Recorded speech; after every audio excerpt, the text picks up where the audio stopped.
Apat na security guards na sangkot umano sa kaso ng mga nawawalang sabongero lumantad na. Itong mga gwardya ay giniit na sila ay biktima rin. Ayon naman sa Department of Justice, inihayag na wala pang nakikitang sapat na basihan para kunin itong apat na gwardya na lumantad bilang state witness sa kaso. Narito ang buong detalye sa pag-uulat ni Bombo Grant Hilario.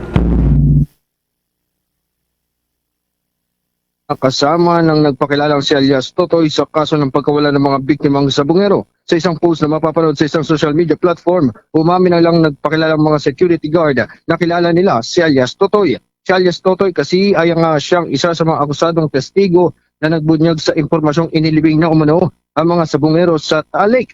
Siya rin ang nagsabing may ilang mga personalidad ang sangkot umano sa kaso ng mga di pa natatagpo ang mga sabongero. Kaya't sa naturang video na mapapanood online, isinuwalat na lumantad na apat na security guards ang pagkakakilanlan o pagkatao ni alias Totoy. Anilay, siya ay isang hindi pang ordinaryong individual, lamang na ngayon big time na o mayroon ng maraming pera. Ito mismo ang binahagi ni na Roberto Matiliano Jr., John Ray Consolacion, Mark Carlo Zabala nang matanong hinggil kay alias Totoy. Paliwanag naman nila kung bakit tumantad o inharap nila ang kanilang mga mukha sa publiko. Anilay, natatakot sila sa mga pagbabantang natatanggap kasabay ng utos na umalis na sila para lamang hindi na madamay pa. Git pa nilay, kapwa sila mga biktima at naiipit lamang sa naturang kaso o krimen. Pag ninyan, pakinggan natin ang mga bahagi ng pahayag ng apat na lumantad na mga sangkot o kabahagi sa pagkawala ng mga sabongero. Opo, siya po yung head ng security na po.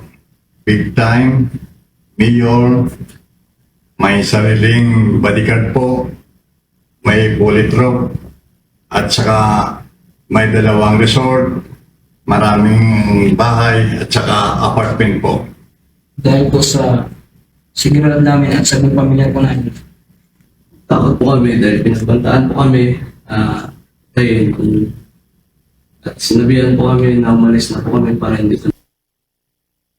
Samantala, ayon naman sa Department of Justice, wala pa silang nakikitang tiyak na basihan para gamitin o konsidera sila bilang mga state witness.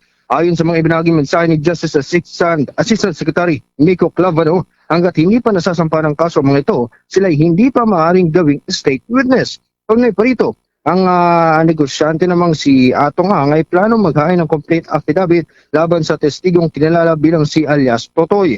Bagamat hindi pa nito tiniyak ang nilalaman ng affidavit, planong ihain naman niya ito bukas sa Office of the City Prosecutor sa lungsod ng Mandaluyong. Habang matatandaan naman sa naunang mga pahayag ni Department of Justice Secretary Jesus Crispin Remulla, ang hindi niya pagkumpirma kung mayroon na nga bang sworn statement o sinumpang salaysay si alias Totoy.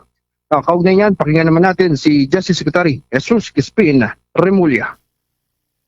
Statement, meron akong nabasang statement. I don't know if it's an affidavit, parang hindi pa siya fully sworn. Wala akong nakitang pirma sa nabasa ko. But he must probably...